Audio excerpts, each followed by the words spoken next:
يا أيها الذين آمنوا استعينوا بالصبر والصلاة إن الله مع الصابرين.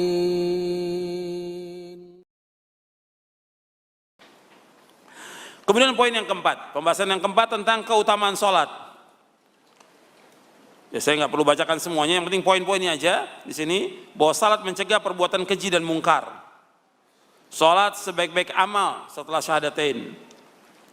Salat mencuci dan membersihkan kesalahan anak Adam. Salat menghapuskan dosa-dosa kecil. Dan salat juga sebagai cahaya bagi pelakunya. Orang yang salat itu ada cahaya dia.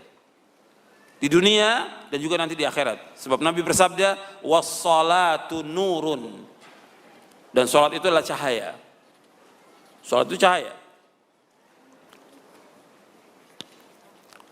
Dan orang-orang yang sholat itu akan diberikan cahaya nanti pada hari kiamat. Di saat orang-orang munafik tidak diberikan cahaya oleh Allah, orang-orang yang sholat diberikan cahaya oleh Allah Subhanahu wa taala. Kemudian juga dengan sholat Allah akan meningkatkan derajat, menghapuskan kesalahan. Dengan kita sholat akan dinaikkan derajat kita di sisi Allah Subhanahu wa taala. Kemudian juga ketika orang sholat berjamaah ke masjid, dia wudhu di rumahnya, setiap langkah yang dia berjalan menghapuskan dosa dan mengangkat derajatnya.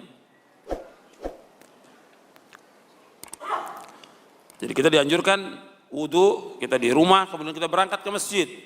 Kata Nabi SAW, man tatahhara fi baitihi thumma masya ila baitin min buyutillah liyaqdiya faridatan min faraidillah kanat khatwatahu ihdahuma takhuttu khati'atan wal ukhra tarfa'u darajatan.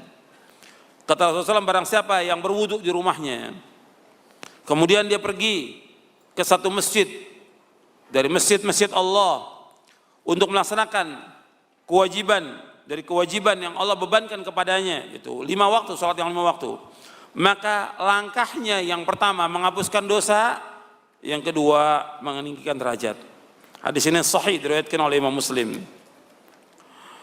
Kemudian juga orang yang sholat disediakan jamuan di surga. Orang yang sholat itu kalau dia mengerjakan sholat dengan berjamaah, meskipun dia sampai ke masjid, dia sudah rutin mengerjakan sholat berjamaah yang 5 waktu. Sampai di masjid, orang sudah bubar. Artinya sampai di masjid orang sudah selesai. Dia tetap mendapatkan pahala jamaah. Itu perhatikan itu. Jadi ketika kita berwudu, kemudian kita dengar azan, kemudian kita wudu. Berjalan kita menuju masjid, sampai di masjid orang sudah selesai sholat. Maka kita mendapatkan pahala berjamaah. Untuk melihat hadisnya di halaman 35. Man tawadda'a fa ahsana wudu'ahu thumma raha fa wajada an-nasa qad sallau a'tahu Allah azza wa jalla mithla ajri man sallaha wa hadaraha la yanqusu dzalika min ajrihim syai'a.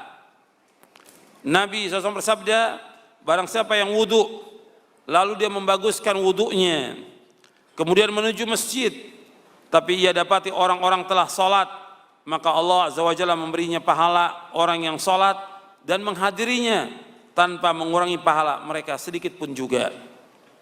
Hadis ini sahih riwayat Abu Daud, Nasai. Jadi Nabi SAW menyebutkan orang yang dia berwudu, dia niat sholat berjamaah, tiba-tiba sampai di masjid orang sudah sholat, maka Allah memberikan pahala sholat berjamaah.